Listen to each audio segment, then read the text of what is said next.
Truth Unveiled here, and today I have some very important stuff to share with you. We're going to be talking about Russia and World War III because if you don't think that this is coming to your neck of the woods, it's time to think again because your elite and your world governments are preparing like never before, and that's why we're here at the BBC where it even says Russia deploys nuclear-capable missiles in Kaliningrad.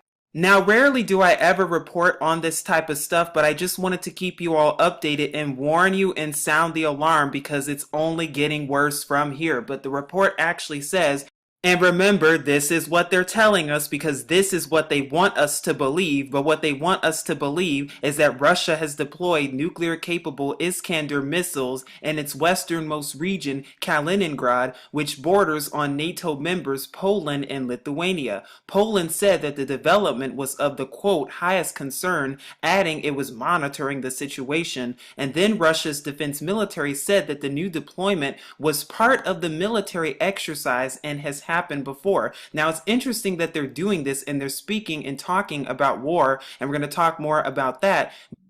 Now, is it a surprise or a coincidence that just this past week, Russia has conducted an exercise of over 40 million people? What exactly are they getting ready for? What exactly are they preparing for? And why are all these countries worldwide preparing like never before, including America? Something to think about indeed. But then it says that the US and NATO have seen disagreements with Russia intensify in recent times, particularly over Syria and the Ukraine. Then it says Kaliningrad is a Russian enclave that's sandwiched between both Poland and Lithuania. And it says that the Iskander system has a range of up to 700 kilometers or 440 miles and could reach the German capital Berlin.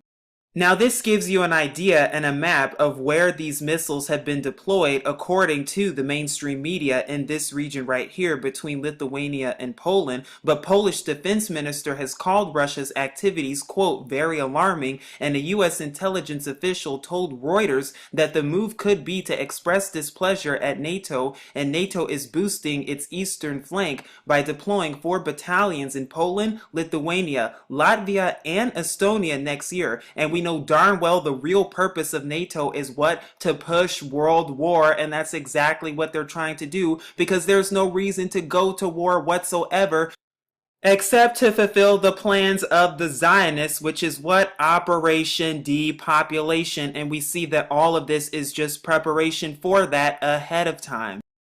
Now, Deutsche Weekly also reports on this too, where they say Russia moves nuclear missiles onto NATO's doorstep, and then it says Moscow has said that the Iskander-M missiles were transported to Kaliningrad for a military drill. Lithuania's foreign minister has said that the move seeks to pressure the West into making concessions over Syria and Ukraine. Now, we know that this is just another push for the powers that be who are constantly pushing for World War III, and we even know that the Illuminati card game even talks about World War III, the same card game that just so happened to predict 9/11 ahead of time, but you thought it was a game, didn't you? Not to mention how we're also seeing World War III all of a sudden pop up in mainstream media news outlets as well. What is really going on? What are they really trying to tell us? Is it really a game, or are we the ones living in a fantasy? Just like how Mr. Albert Pike has already warned us as of 1871 that World War III would come about in order to be used to use Islam as a means to push world war, which we're already seeing through the so-called refugee crisis,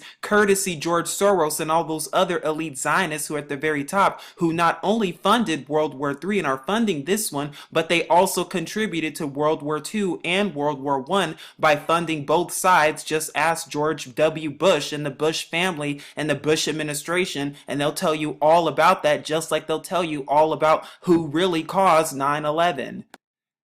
And so it's interesting how we're seeing that this stuff was planned well over 100 years ago, and now we're finally seeing it being manifested today. Now, this actual article says that on Friday, the U.S. called for Russia and Syria to be investigated for war crimes for the bombing of the hospitals in Aleppo, Syria. It also accused Moscow of interfering in the U.S. presidential election.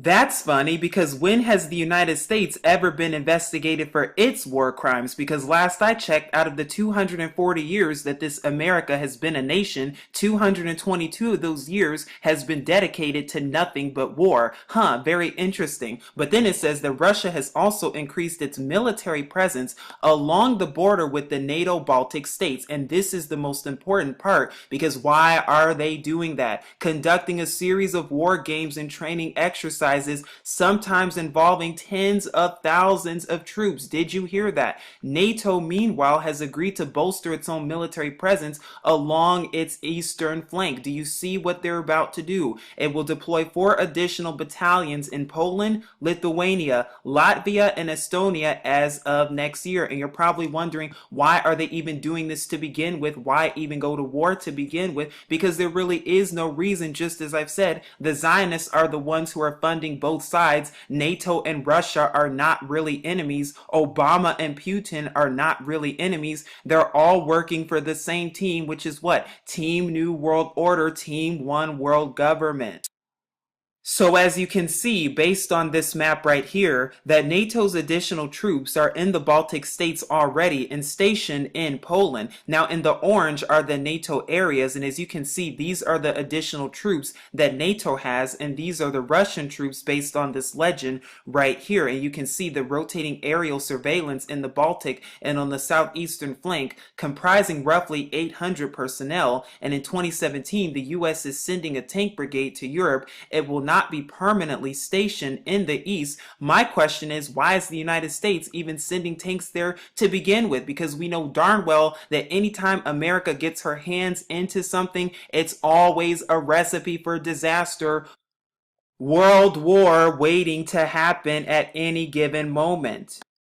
Now, it's interesting that the United States is getting involved because didn't the United States Army just warn about Russia and China and how they're going to inflict war on the United States? And we're going to go to that article in just a second to come so that you can stay updated to what's going on in the world around you. But this article comes from Newsweek and it talks more about the deployment that Russia has just done. But it says Lithuania, neighboring Kaliningrad and a member of NATO, said it would protest to Moscow. The deployment, and this is talking about the deployment of the missiles, not only increases tensions in the region, but also possibly violates international treaties which thereby limit the deployment of ballistic missiles of range of over 500 kilometers, and this is according to the foreign minister of Lithuania. There will be a NATO-Russia Council meeting, and this is shaping up as one of issues that are on the agenda, he added. We will use all channels available to not only raise this question, but to demand that international agreements are adhered to.